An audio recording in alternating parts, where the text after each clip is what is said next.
Welcome to my channel. As a layperson, I like to share my understanding of Scripture.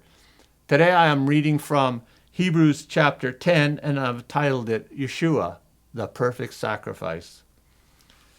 In Hebrews chapter 9, it was established that the blood of goats and calves could not defeat death, and that the earthly high priest had to enter the Holy of Holies each year on the Day of Atonement.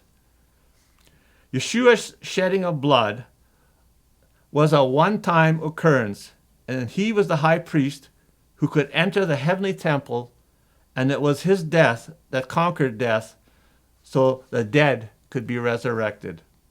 In Hebrews chapter 10, verse 1, the law is pointing to the good things that are to come, but repeating the sacrifices over and over again shows that the worshipers were not made perfect, and it shows that they still remained conscious of their sins. In verse 5, God's desire for his people is to do his will, and this surpasses all sacrifices. In the book of Psalms chapter 40, verse 8, it says, I delight to do thy will, O God. Thy law is within my heart. The circumcision of the heart is greater than the circumcision of the flesh, and obedience is greater than sacrifice. That doesn't mean the circumcision of the flesh was done away with, or the earthly temple. It means that one is superior and one is greater, just like the second Adam, Yeshua, is much greater than the first Adam who brought sin into the world, which resulted in death, and the second Adam then sacrificed himself to conquer death.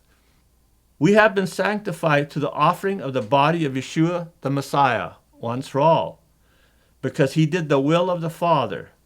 This points to the necessity for us also to do the will of the Father, that is, to have the Torah in our hearts, meaning obedient to the law, his law. In verse 16, the new covenant is not to do away with the law. It is about having the law in our hearts and written in our minds so that we will know and do God's will. We now have confidence to enter the holy place by the blood of Yeshua by a new and lively way, which he inaugurated for us through the veil, that is, his flesh.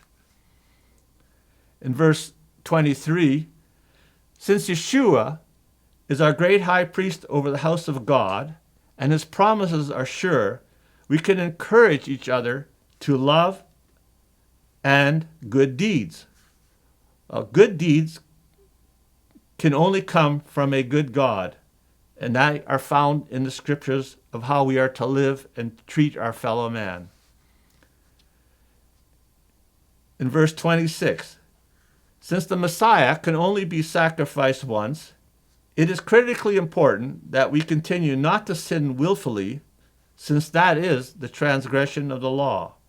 For once we have received a knowledge of the truth, that is the Torah, or his law, there no longer remains a sacrifice for sins.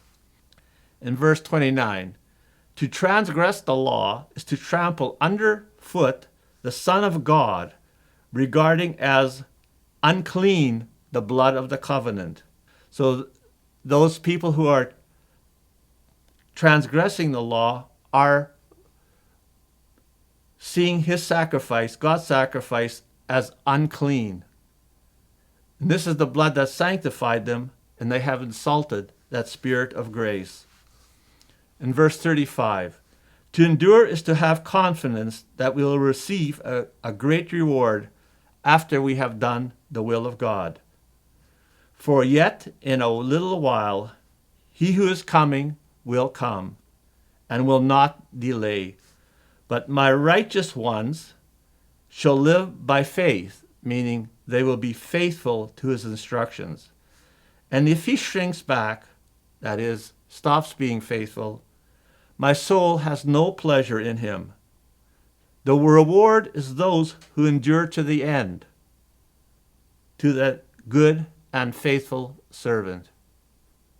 Thank you for watching. If you liked what you heard, please share with someone. If you don't, share with everyone.